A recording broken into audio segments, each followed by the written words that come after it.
हाल ही में भारत और यूरोपीय संघ ईयू के बीच पैदा हुए तेल संकट ने दुनिया को ये दिखा दिया है कि भारत अब एक मजबूत और निर्णायक वैश्विक शक्ति बन चुका है।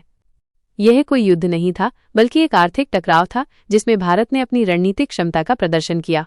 इस घटनाक्रम ने न सिर्फ यूरोप को हिलाकर रख दिया, बल्कि अमेरिका जैसे देशों को भी ये सोचने पर मजबूर कर दिया कि भारत अब किसी के दबाव में काम नहीं करेगा। इस पूरे विवाद की शुरुआत तब हुई जब यूरोपीय संघ ने भारत के उन शैडो टैंकरों पर प्रतिबंध लगा दिया जो रूस से रियायती दरों पर कच्चा तेल खरीद रहे थे। ये प्रतिबंध अमेरिका और यूरोप के उस दबाव का हिस्सा था जिसमें वे रूस की अर्थव्यवस्था को कमजोर करना चाहते थे। यूरोपीय संघ ने सोचा था कि इस कदम से भारत झुक जाएगा और सस्ती रूसी तेल की खरीद बंद कर देगा, लेकिन भारत ने इसके बजाय अपनी ताकत दिखाने का फैसला किया। भारत ने तुरंत यूरोपीय संघ को होने वाली तेल की आपूर्ति में 40% की कटौती कर दी और इस हिस्से को अफ्रीकी देशों की ओर मोड़ दिया। ये भारत की तरफ से एक जवाबी और प्रगतिशील कदम था। इसका मतलब ये था कि जैसे जैसे यूरोप प्रतिबंधों को हटाने में देरी करेगा, भारत आपूर्ति में कटौती और बढ़ाएगा। यह रणनीति कारगर साबित हुई, क्योंकि महज 48 घंटों के भीतर यूरोप की सड़कें सूनी होने लगी और पेट्रोल पंपों पर लंबी लंबी कतारें लगने लगी। यूरोप में इस तेल संकट का असर बहुत भयावह था। लंदन से लेकर पेरिस तक और बर्लिन से लेकर एम्स्टर्डम तक गाड़ियां खड़ी की खड़ी रह गई, क्योंकि उनमें तेल ही नहीं था। ये स्थिति कुछ हद तक दशकों पहले के तेल संकट जैसी थी। जनता का गुस्सा सड़कों पर फूट पड़ा। यूरोपीय संघ की बैठक के दौरान भी इस मुद्दे पर भारी हंगामा हुआ। कई सदस्य देशों ने भारत के खिलाफ लगाए गए प्रतिबंधों का विरोध किया। उन्होंने कहा कि इन प्रतिबंधों से यूरोपीय अर्थव्यवस्था और आम नागरिक दोनों को भारी नुकसान हो रहा है। कुछ देशों ने तो यहाँ तक कह दिया कि या तो भारत से तेल मंगाओ या कुर्सी छोड़ो। विपक्ष ने अपनी अपनी सरकारों पर दबाव बढ़ाना शुरू कर दिया। अमेरिका की बौखलाहट और भारत की निर्णायकता।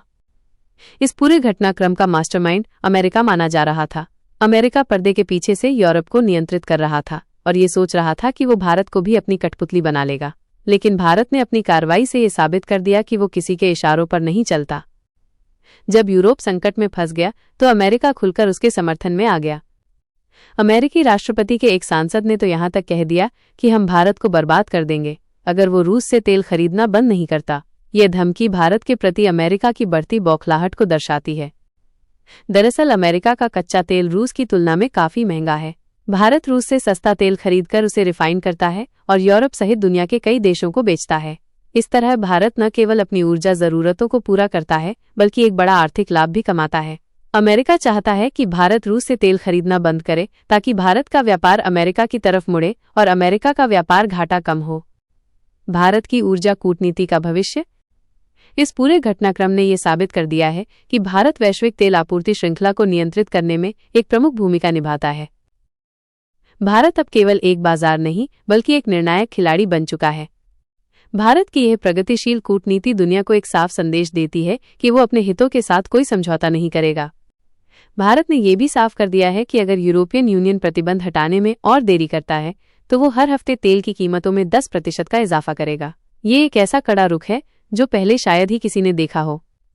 इस संकट ने न केवल यूरोप को उसकी कमजोरी का एहसास कराया, बल्कि ये भी दिखाया कि भारत अपनी शर्तों पर दुनिया से व्यापार करेगा।